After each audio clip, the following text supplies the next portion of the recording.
हिंदू धर्म में तुलसी के पौधे को बहुत ही पवित्र पौधा माना जाता है। इस पौधे में साक्षात भगवान विष्णु और लक्ष्मी का वास होता है। भगवान विष्णु तुलसी पत्र के बिना किसी भी प्रकार का भोग स्वीकार नहीं करते हैं। तुलसी को विष्णु प्रिया भी कहा जाता है, इसीलिए जो मनुष्य तुलसी की पूजा करता है वह कभी दरिद्री नहीं रहता है, उसकी कभी दुर्गति नहीं होती है। ऐसा मनुष्य घोर पाप करने पर भी नरक में नहीं जाता है। तुलसी को मात्र जल देने से क्या फल मिलता है, आइए जानते हैं इस महान कथा के माध्यम से।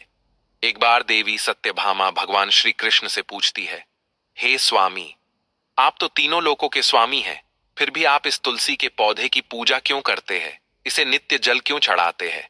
मैं इस पौधे को जल चढ़ाने का महत्व जानना चाहती हूँ। तब भगवान श्री कृष्ण कहते हैं, हे देवी सत्यभामा, तुलसी साक्षात लक्ष्मी का ही रूप है। इसकी नित्य पूजा करने के करोड़ों फायदे हैं। इसे जल चढ़ाने मात्र से ही मनुष्य के करोड़ों पाप नष्ट हो जाते हैं। तुलसी को जल देने का महत्व बताने से पहले मैं तुम्हें एक अत्यंत प्राचीन कथा सुनाता हूं। इस कथा के माध्यम से तुम्हें तुम्हारे सारे प्रश्नों के उत्तर मिल जाएंगे, इसीलिए तुम इस कथा को ध्यान से सुनो।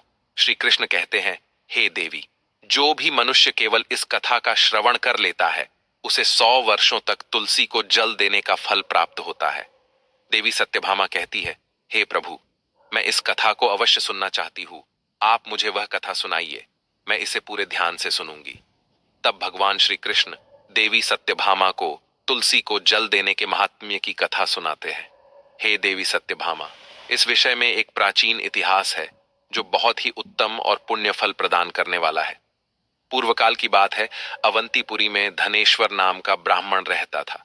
वह जन्म से तो ब्राह्मण था, किंतु वह कर्म से भ्रष्ट, कपटी बुद्धि वाला, कंबल तथा चमड़ा आदि बेचकर धन कमाने वाला तथा अत्यधिक झूठ बोलने वाला था। उसका मन हमेशा बुरे काम करने में लगा रहता था। वह चोरी, वेश्यागमन तथा जुए में आसक्त रहता था। उसने अपने जीवन में कभी पुण्य के काम नहीं किए, शास्त्रों का अध्ययन नहीं किया, पूजा पाठ भी नहीं किया। सदैव अपना मन दूसरों के धन पर लगाकर रहता था। वह दिन में धन कमाता और रात्रि में वेश्याओं के साथ रात बिताता था। इस प्रकार से वह अत्यंत पापी धनेश्वर ब्राह्मण अपना जीवन केवल पाप करने में व्यतीत करता था। उसने अपने मुख से कभी भगवान विष्णु का नाम भी नहीं लिया और न कभी देवी देवताओं का पूजन किया। इस प्रकार से पाप करते हुए उसे अनेक वर्ष बीत गए। फिर वह धनेश्वर ब्राह्मण खरीदी बिक्री करने के लिए माहिष्मतीपुरी में जा पहुंचता है। उस नगर के पास से नर्मदा नदी बहती है। उस स्थान पर उस नदी में स्नान करने के लिए दूर दूर से लोग आया करते हैं। फिर वह ब्राह्मण उसी नदी के किनारे के एक आश्रम में ठहरता है। उस आश्रम में अनेक विद्वान ब्राह्मण पुराणों का पठन तथा भगवान विष्णु की स्तुति में मग्न रहते थे। वह पाखंडी धनेश भी ढोंग करता हुआ वहीं पर उनके साथ रुक गया। उन विद्वान ब्राह्मणों के साथ रह के उसे भी श्री हरि विष्णु के नाम सुनने का अवसर मिलता था। वह उस स्थान पर 1 महीने तक रुका। फिर वहां पर आए लोगों ने गायों का पूजन करके ब्राह्मणों को भोजन कराया, तो उस पापी ब्राह्मण ने भी उनके साथ बैठकर भोजन किया और भगवान का प्रसाद ग्रहण किया।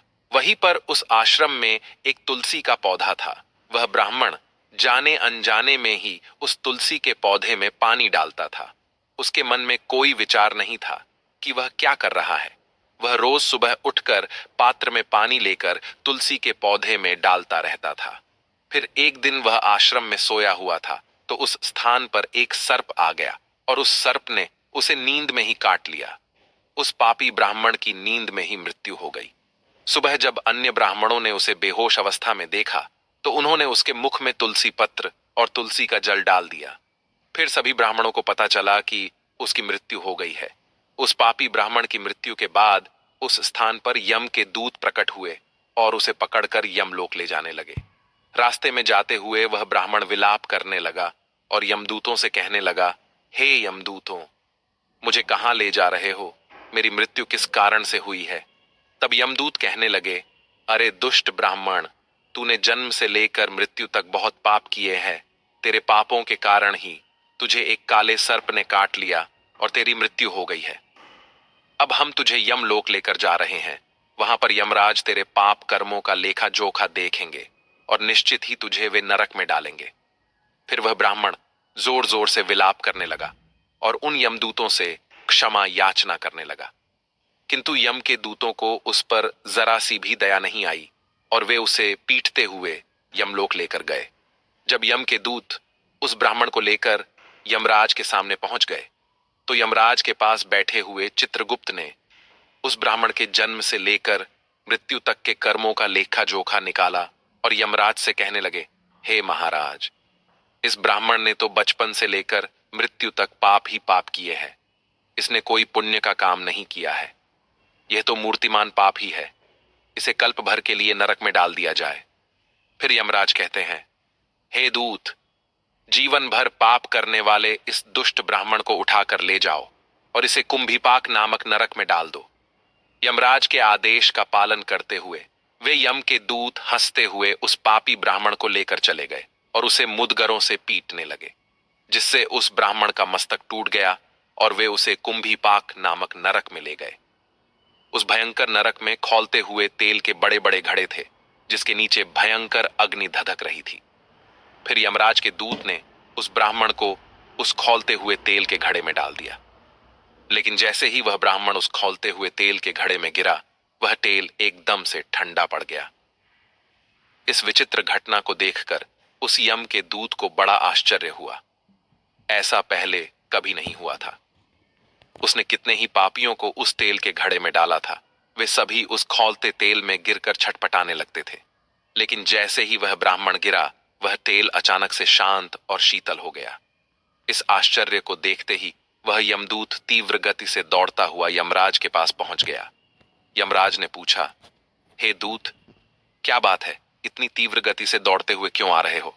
फिर वह दूत कहता है, हे यमराज, आपने जिस ब्राह्मण को कुंभीपाक में डालने के लिए कहा था, जैसे ही हमने उसे कुंभीपाक नरक में डाल दिया, नरक की अग्नि बुझ गई और वह खौलता हुआ तेल भी ठंडा पड़ गया। फिर यमराज कहते हैं, हे दूत, यह तो बड़ी ही विचित्र घटना है। ऐसा तो पहले कभी नहीं हुआ। यमराज तभी उस स्थान पर देवर्षि नारद पधारते हैं। देवर्षि नारद को देखकर यमराज अत्यंत प्रसन्न होते हैं और उन्हें प्रणाम करके उनका स्वागत करते हैं। फिर यमराज नारद जी से कहते हैं, हे देवर्षि, आप उचित समय पर आए हैं। हमने आज एक अत्यंत पापी ब्राह्मण को कुंभीपाक नरक में गिराया है, किंतु उसके गिरते ही नरक की अग्नि ठंडी पड़ चुकी है और खौलता हुआ तेल भी शीतल बन गया है।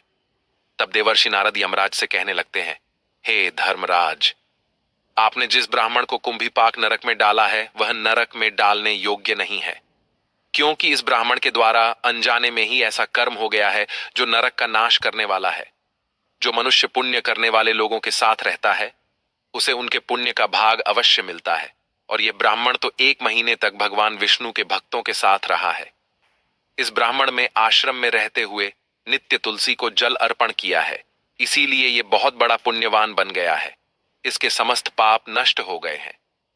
यह ब्राह्मण अब विश्वलोक जाने का अधिकारी बन गया है। इस ब्राह्मण ने अनजाने में ही इतना पुण्य कमाया है जो जन्म जन्मांतरों में मनुष्यों को प्राप्त नहीं होता है। इसीलिए आप इसे नरक में न पकाओ। इस ब्राह्मण के पापों के लिए इसे केवल इतना दंड दो, इसे नरक लोक का दर्शन कराओ। देवर्षि की बात सुनकर यमराज अत्यंत प्रसन्न होते हैं और ब्राह्मण को कुंभीपाक नरक से निकाल कर लाते हैं और अपने दूतों से कहते हैं, हे दूत, इस ब्राह्मण महात्मा को ले जाओ और संपूर्ण नरकों का दर्शन कराओ। फिर यम के दूत उस ब्राह्मण को ले जाते हैं और संपूर्ण नरकों का दर्शन कराने लगते हैं। भगवान श्री कृष्ण कहते हैं, हे देवी सत्यभामा, इस प्रकार से यम के दूत उस ब्राह्मण को संपूर्ण नरकों का दर्शन कराते हैं और यक्ष लोक में ले जाते हैं, और फिर वह ब्राह्मण एक यक्ष बन जाता है। श्री कृष्ण कहते हैं, हे देवी, वनस्पति नाम तुलसी, मासा नाम कार्तिकः प्रिय, एकादशी तिथि नाम च क्षेत्राणाम द्वारका मम।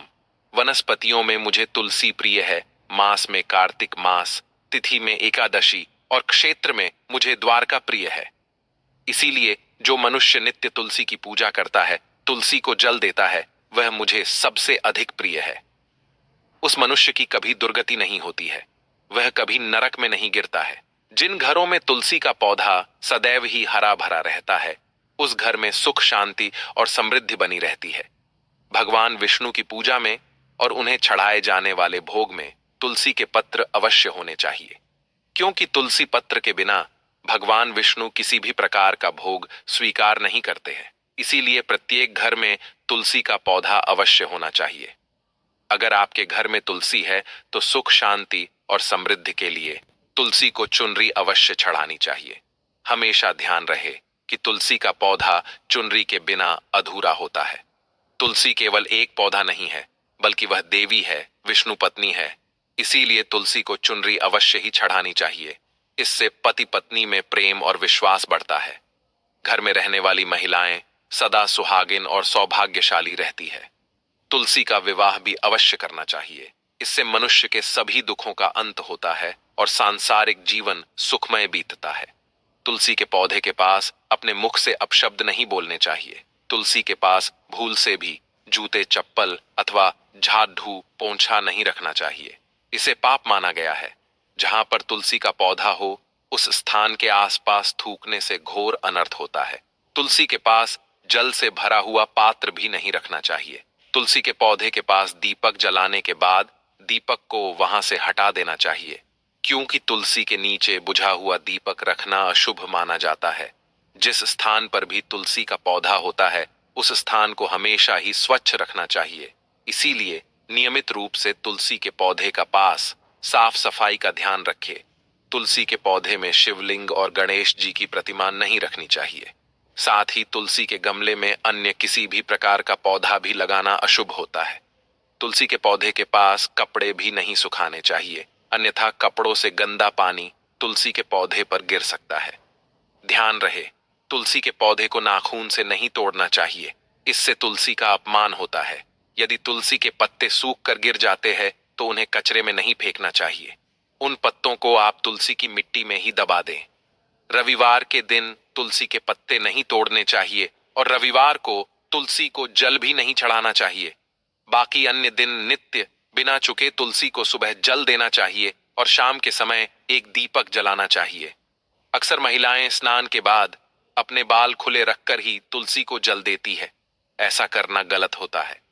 महिलाओं को हमेशा ही अपने बाल बांधकर माथे पर सिंदूर लगाकर ही तुलसी में जल देना चाहिए। इससे तुलसी का आशीर्वाद प्राप्त होता है।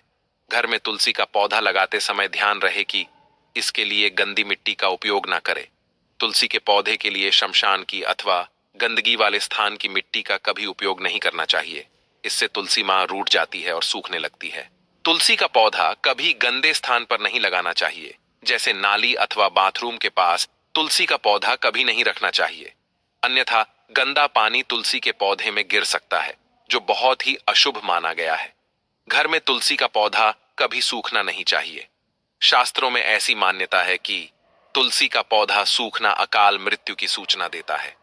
घर में तुलसी का पौधा सूख जाए तो घर की सुख समृद्धि खत्म हो जाती है।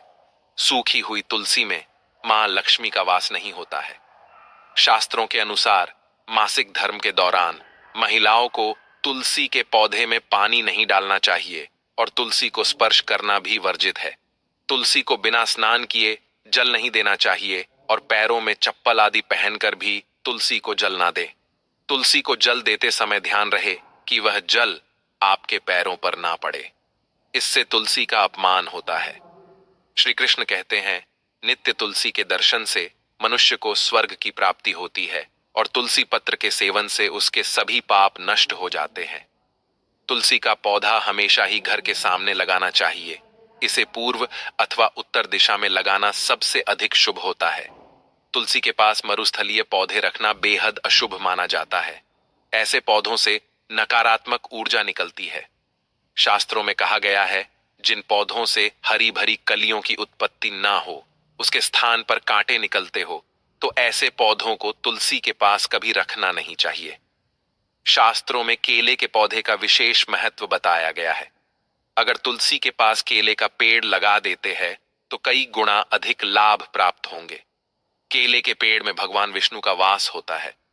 इसे तुलसी के पास लगाने से घर में सुख समृद्धि आती है। तुलसी के पौधे में शालिग्राम भी अवश्य रखना चाहिए। तुलसी के गमले में शालिग्राम रखने से तुलसी का और भी अधिक शुभ प्रभाव आपको देखने को मिलेगा। में रखेंगे तो आपके घर से संपूर्ण नकारात्मक ऊर्जा नष्ट हो जाएगी। घर में केवल एक ही शालिग्राम की पूजा करनी चाहिए। पुराणों में कहा गया है, भगवान विष्णु की मूर्ति से कई ज्यादा उत्तम होता है शालिग्राम की पूजा करना। शालिग्राम को चंदन लगाकर उस पर एक तुलसी का पत्ता रखना चाहिए। प्रतिदिन शालिग्राम को पंचामृत से स्नान कराना चाहिए। ऐसा करने से सभी जन्मों के पाप नष्ट होते हैं। शालिग्राम सकारात्मकता और सात्विकता का प्रतीक होता है। तो दोस्तों, इस प्रकार से भगवान श्री कृष्ण ने देवी सत्यभामा को तुलसी के पौधे को जल देने का महत्व बताया है और घर में तुलसी का पौधा लगाने के नियम बताए हैं। आपको यह कथा कैसी लगी कमेंट करके जरूर बताएं। जानकारी अच्छी लगी तो वीडियो को लाइक जरूर करें। साथ ही कमेंट में जय श्री कृष्ण और जय मां तुलसी जरूर लिखें। आपसे विनती है कि आप इस चैनल को सब्सक्राइब जरूर करें ताकि ऐसी ही आध्यात्मिक जानकारी आपको प्राप्त हो। आप सभी का धन्यवाद।